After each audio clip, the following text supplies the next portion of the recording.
ఈరోజు కథ పేరు దేవుడి న్యాయం. ఓ పెద్ద ఆయన ఉన్నాడు. తన ఊరు నుంచి వేరే ఊరు వెళ్తున్న మార్గంలో చాలా ఆకలేస్తుంది. చాలా దూరం ఆ ఊరు. తన ఊరికి వెళ్ళాలంటే ఇంకా చాలా టైం పడుతుంది. ఆకలితో కళ్ళు గట్ర తిరిగేస్తున్నాయి. అప్పుడు ఇద్దరు స్నేహితులు ఓ చెట్టు కింద కూర్చొని అప్పుడే వాళ్ళు తెచ్చుకున్నటువంటి లంచ్ బాక్సెస్ ఓపెన్ చేస్తున్నారు. ఆ విషయం గమనించినటువంటి పెద్ద ఆయన వాళ్ళ దగ్గరికి వెళ్ళి, అయ్యా నాకు చాలా ఆకలిగా ఉంది, తినడానికి ఏమైనా దొరుకుతుందా, మీరు తెచ్చుకున్న దాంట్లో నాకేమైనా షేర్ చేయగలరా అని అడిగారు. అందులో మొదటివాడు 3 చపాతీలు తెచ్చాడు. రెండో వాడు 5 చపాతీలు తెచ్చాడు. 3 + 5 8 అవుతున్నాయి. ఈ 8ని ముగ్గురికి సమానంగా పంచాలి అంటే ఎలా తెగొట్టినా తెగడం లేదు అసలు. అందుకు వీళ్ళిద్దరూ డిస్కస్ చేసి ఏం డిసైడ్ చేశారంటే, అరే నువ్వు తెచ్చిన 3 చపాతీల్ని ఒక్కొక్క చపాతీని 3 ముక్కలు చెయ్యి, నేను తెచ్చిన 3 చపాతీల్ని 5 చపాతీల్ని ఒక్కొక్కటి 3 ముక్కలు చేస్తాం.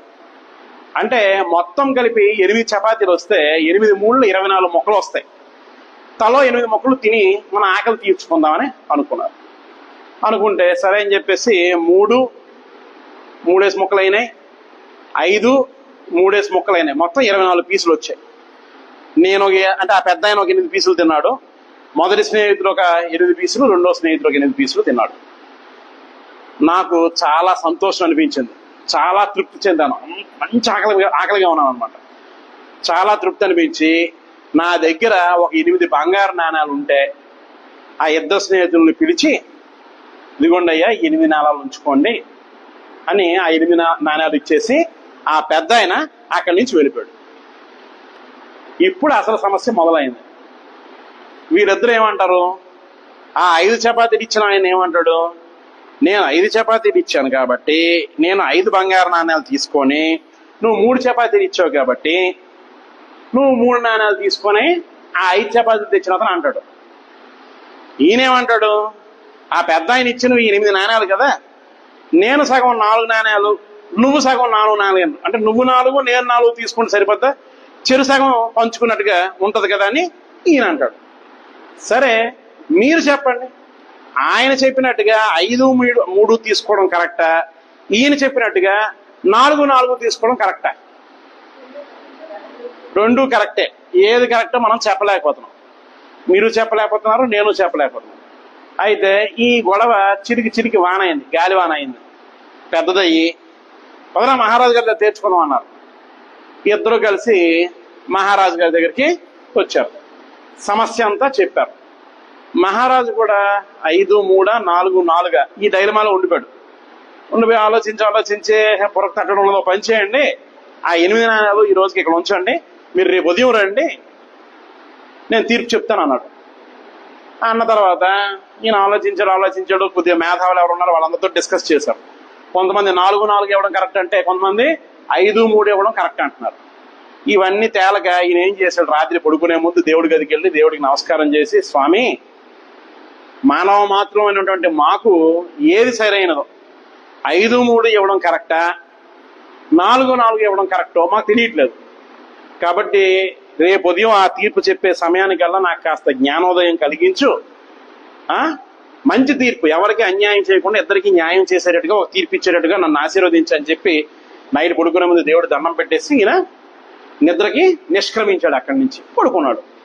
మంచి గాఢ నిద్రలో ఉంటే దేవుడి కలలో కనిపించి ఓ సొల్యూషన్ ఇచ్చాడు.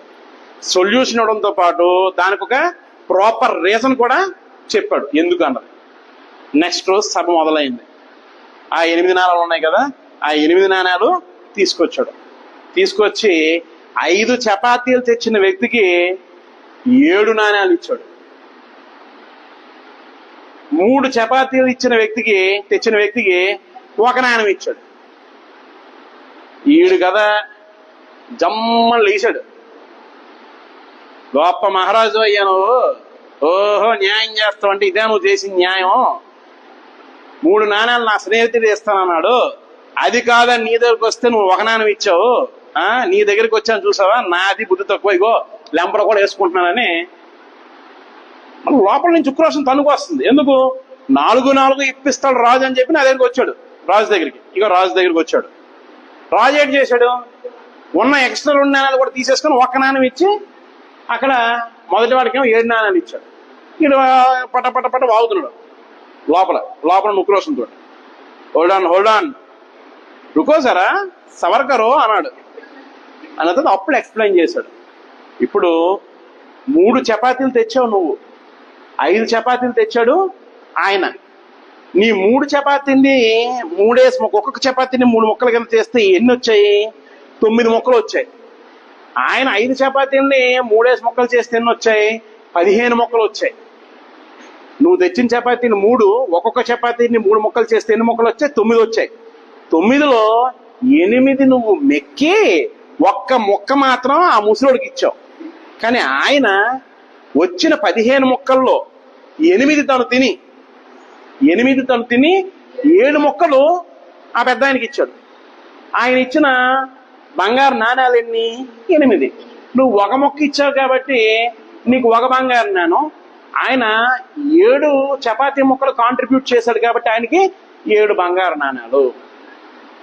అంతే. మరి ఇక్కడ సభలో ఇంకెక్కడ సౌండ్ లేదు, కేవలం హర్షధ్వానాలు మాత్రమే, చప్పట్లు మాత్రమే. అయితే ఇదే మన జీవితాల్లో కూడా వర్తిస్తుంది. మనం ఏమనుకుంటామంటే అన్నిటికీ దేవుడు సరిగ్గా చూడట్లేదు, నేను ఎంత చేస్తున్నాను నాకు మంచి చేయట్లేదు, ఆడు చేసింది ఏ గుడ్డు లేదు, ఆడికి ఎంత మంచి చేసి ఇంత రాసులుగా సంపదలు ఇస్తున్నాడు అని అనుకుంటాం మనం. కానీ దేవుడి లెక్కలు వేరేగా ఉంటాయి. చూడండి, ఒక్కరు కూడా ఇక్కడ వాళ్ళు ఎంతమంది ఉన్నారు? దాదాపుగా ఎంతమంది ఉన్నారు? ఓ 30-40 మంది ఉన్నారు ఇక్కడ. ఇంతమంది, ఇంతమందిలో ఒక్కరు కూడా 7-1 రేషియో చెప్పలేదు. అయితే 4-4 రైట్ అన్నారు ఈయన చెప్పినట్టుగా, లేదు 5-3 రైట్ అన్నారు ఆయన చెప్పినట్టుగా. కానీ బియాండ్ దిస్ మనం ఆలోచించలేకపోయాం. కానీ దేవుడి న్యాయం ఎప్పుడు ఇలాగే ఉంటది, కఠినంగా ఉంటది, కరెక్ట్గా ఉంటది. ఓకేనా? Thank you.